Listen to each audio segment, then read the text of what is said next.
Instead of solving your problems with bullets, you've opted to eradicate them with high explosives that are only mildly laced with uranium. But will you be eradicating with a barrage of tiny booms and the AR? Or with a singular nuke strong enough to send the toughest of Zeds back to Patriarch in garbage bags? Bombardier. You plan on throwing out more explosives than the average EDF player, though yours may be a little smaller. Though that doesn't mean they ain't powerful. For your first few skills increase your flat damage as well as direct hit damage, incentivizing you to throw your explosives right into the torsos of prospective viscera piles. And if you're scared a siren's cries of fear will obliterate your efforts, you have scream-immune casings on all of your meatifying ammunition.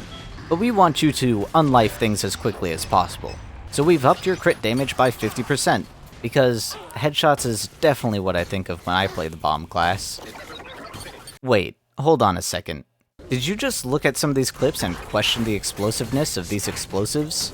That's f***ing right, we have the Z-time ability. Turns out going slow-mo activates the nuclear property of all your explosives, allowing them to activate at any distance and making them sprout mushroom clouds no matter how small they are.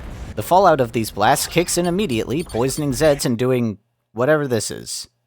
For the weapons segment, I spent about 3 hours swapping things around before I collapsed and started seizing on a pile of Legos and power cables, so don't be surprised if there are some contradictions.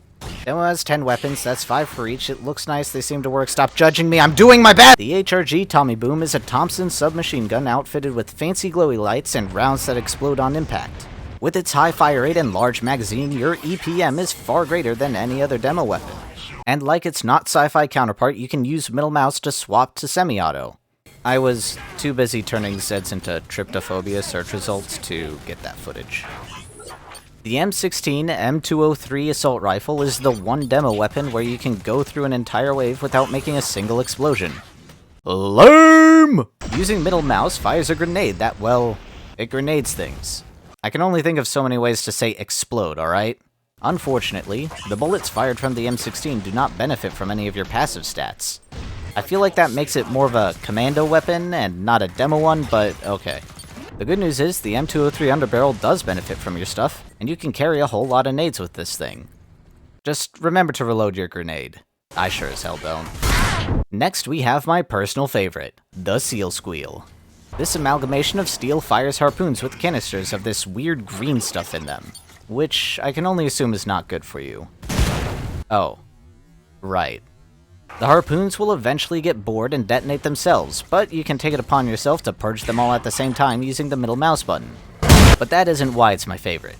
The harpoon's base damage, plus all of the damage buffs and crit mods we have, makes them capable of killing almost everything on impact. This has its practical uses of piercing Zeds and throwing explosively charged corpses at the enemies, but it's really all about those ragdoll physics and wall pins.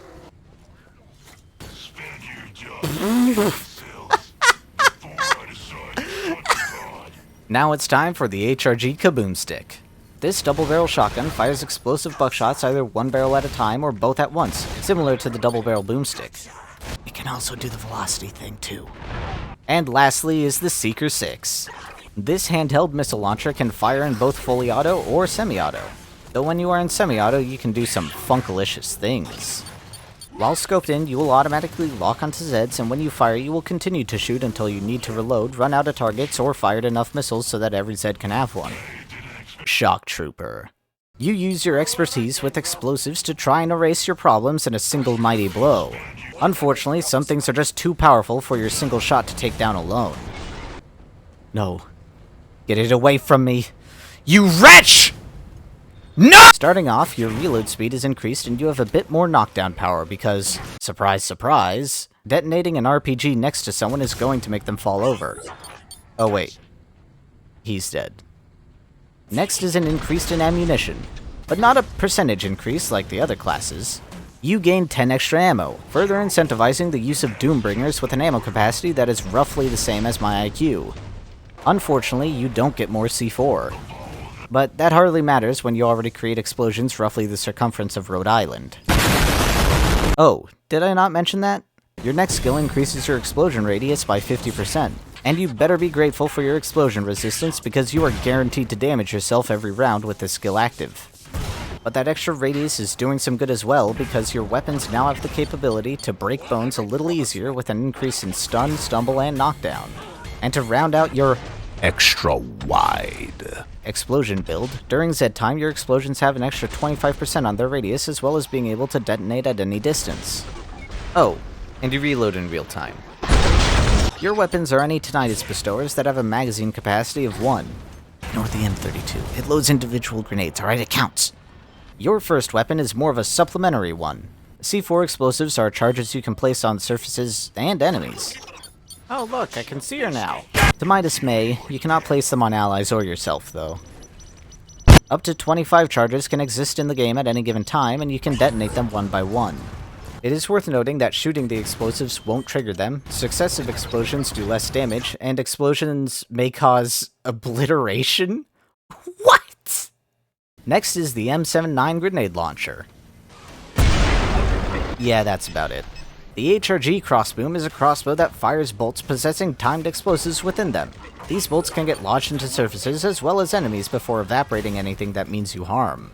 You do have the option to either cause a small detonation strong enough to force even the strongest of Zeds 6 feet into the concrete, or cause a blast the size of New Hampshire to mildly incinerate all enemies with the same HP as a malnourished corgi. After that is the RPG-7, a handheld crater maker that will send anything back to hell faster than you can send. And lastly, we have the M32 grenade launcher. This jumbo-sized revolver loads high-caliber grenades one at a time and can return them to the open air in quick succession. This allows for amazing burst, but the blast radius is deceptively large, so be prepared to have a few organs rupture.